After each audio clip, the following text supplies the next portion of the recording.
Hey everybody, it's Alex from Heavy New York. We are on the tour bus outside the Knitting Factory in Brooklyn, and today we are here with Sven of Aborted. Thank you for your time. Hey, my pleasure, man. Yeah. What's up? It's great to have you back here. Second year in a row in Brooklyn. You sick of us yet?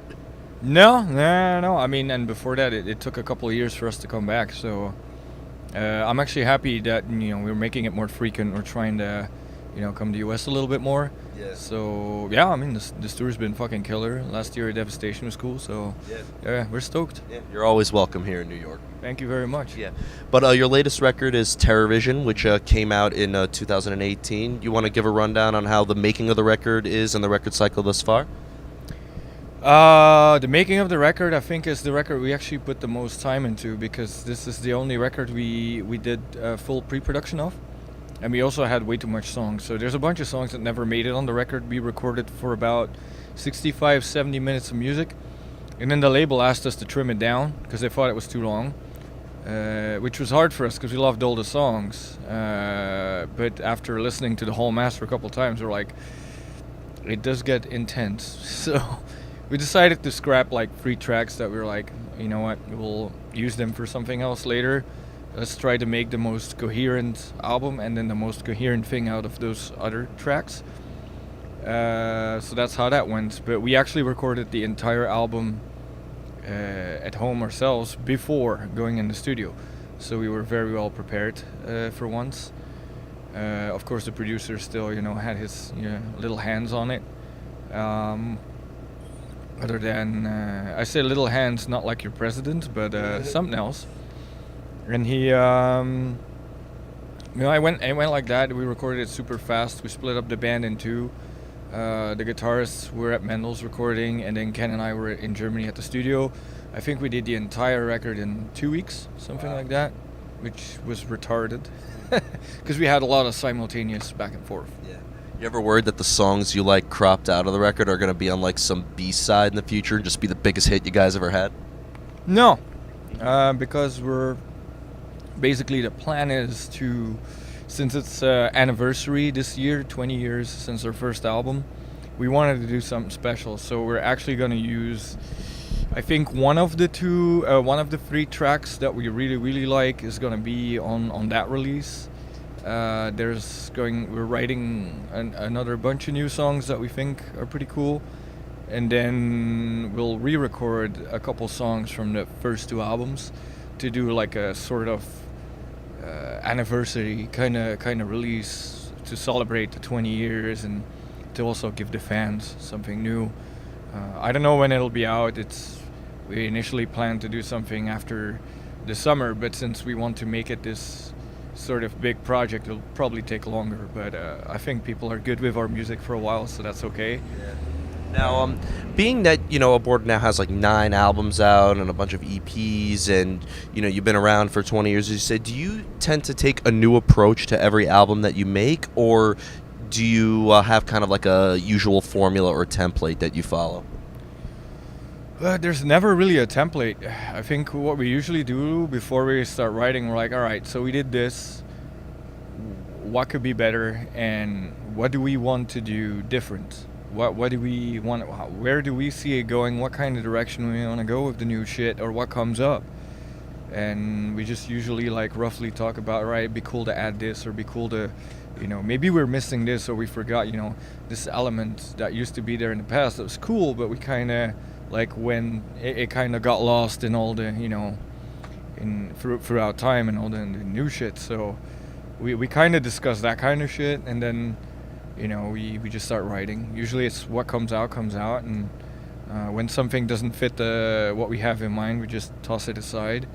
But that's basically how it goes. There's no fit mold. There's no, songs have to be A, B, A, B, C, something, whatever. It's, it's literally what feels natural. So that's not like a preconceived idea that you have with making music, right? You kind of like to improvise and let things happen organically? Yeah, absolutely. It's organically, but it's also...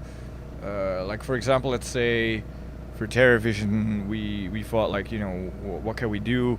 We could go faster, more tech, or, we could try to explore what we just crashed with Retrogore, with the darker atmosphere kind of thing.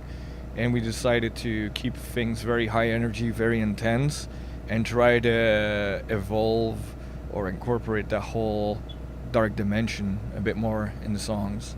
Awesome. Now, what I'm always curious about with having such an intense form of music like Aborted, and I never really asked this before, but when you're making this music, are you ever thinking about how this is going to translate when you're playing live, or is making music and executing it live just a completely different game in general? It's a different game. We try to keep both, in mind. Obviously, I think with Terrorvision, when we were writing, we were really thinking like, all right, let's write a very coherent, specific type of record.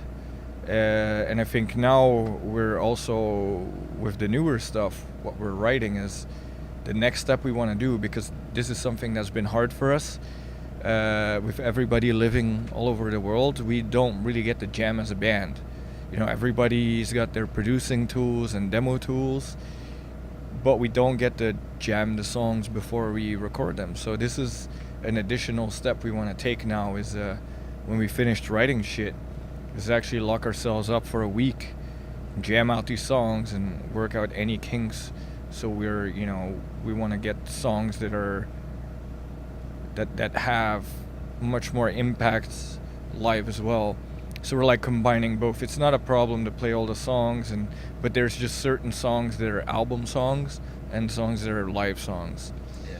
And now we really want to make sure we have a whole record which is both. Yeah. So, Definitely. Now, with having different members coming and going from Aborted, has working with so many different musicians allowed Aborted to incorporate different sounds or maybe expand on your style as well? I think, obviously each member had his influence, or most of them have. But we always, most people that join the band too usually are fans of the band, and they realize that there's a core, sound that needs to be there. There's, and to be honest, for the last couple of records, Ken's been doing a big chunk or most of the writing. Like, I think he did over 80% of Terrorvision, because he's also a guitarist. He's not only a drummer, so he does. So it's been the same team of songwriters for the last bunch of records. So awesome. Yeah. Now, another thing I'm really curious about with Aborted, you are the first band I ever interviewed from Belgium. Right. Not the first musician, actually. I interviewed Christian Wolbers from formerly Fear Factory. Right. But what I'm curious is, with a tremendous talent coming out of Belgium, was there kind of like a scene that Aborted cut their teeth in? Was there like a metal scene in Belgium? Or being that Belgium, you could technically drive from there to Britain, did you have to like go from there to the UK? Or like, did you have to go outside Belgium to get Aborted's name out there? Well, obviously we started in Belgium, and there is a scene in Belgium. There's a great scene, but there's not that many death metal bands anymore. There's a lot of things going on around Amon-Ra, if you know the band. Amon-Ra, I interviewed them last year. Yeah. There's, Oathbreaker, Amon-Ra, Off the Cross. There's Wiegeduld. Those are all like a lot of the same people or the same type of crowd. So that thing is exploding. Back in the day, we had the whole 8000 scene, which is like the really, really beginning of what for me at least was actual metalcore. Metalcore for me is not like singy choruses and shit. For me, back in the day, it was actually a mix of fucking hardcore with metal. There were bands like Congress, Liar, and all that, and those bands kind of mixed Cro-Mag's Integrity and all that kind of shit with actual, death, the band riffs, and Slayer and all that kind of shit. So for me, that's what I know as metalcore. So it's a very different version of the American metalcore style. So we used to have a huge scene of that. Then death metal did kind of good. Then now the whole Amon-Ra thing is doing great. But I think for death metal, there's still a really good scene. There's not that many bands though. So in that way, there's a lot of fans, but not necessarily that many local bands that I know of that are doing a lot. So for us, it at some point you can't stay in the same area. You gotta go around. So we started playing weekends everywhere, driving all over fucking Europe, and how it was done back in the day. Yeah. Definitely. No messaging people on Facebook, strangers on Facebook saying, hey, check out my band. Oh, they were sending letters and getting an answer 2 weeks later. Yeah. Back in the day. Yeah, pretty much. Yeah. So before we go, I want to thank you so much for your time. Just one little fun question for the fans out there. And, our mutual friend Keith from Ghost Cult Magazine told me that I have to ask you one horror movie related question. So if you were to start a new band and you had to have 3 other members, which horror movie killers would be in your band and what instrument would they play? That was pretty easy. That'd be Freddy Krueger.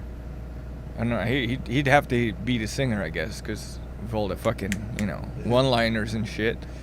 I guess Jason Voorhees, because he's indestructible. Yeah, the third one's tough. I guess Reanimator, Jeffrey Combs. Yeah. All right. I figured Jason Voorhees could bring some blast beats into his music. This is quite possible. Yeah. He's slow, but he's, And Mrs. Voorhees could be the merch girl, right? Maybe, right. Yeah, there you go. Mom! Exactly. So before we go, thanks again. Is there just anything else with Aborted you would like to promote for the Terrorvision record cycle or in terms of tours or new music? Well, we're doing European festivals after this with Decapitated partly, and hopefully we'll be back next year. We'll see. It's not sure, but we're working on that anniversary thing, so we'll see where it goes. Awesome. Right on. Well, thank you so much, Sven. Everybody, Sven of Aborted. Be sure to pick up Terrorvision if you haven't already, and we'll see you next time on Heavy New York. Obey the Terrorvision. What he said.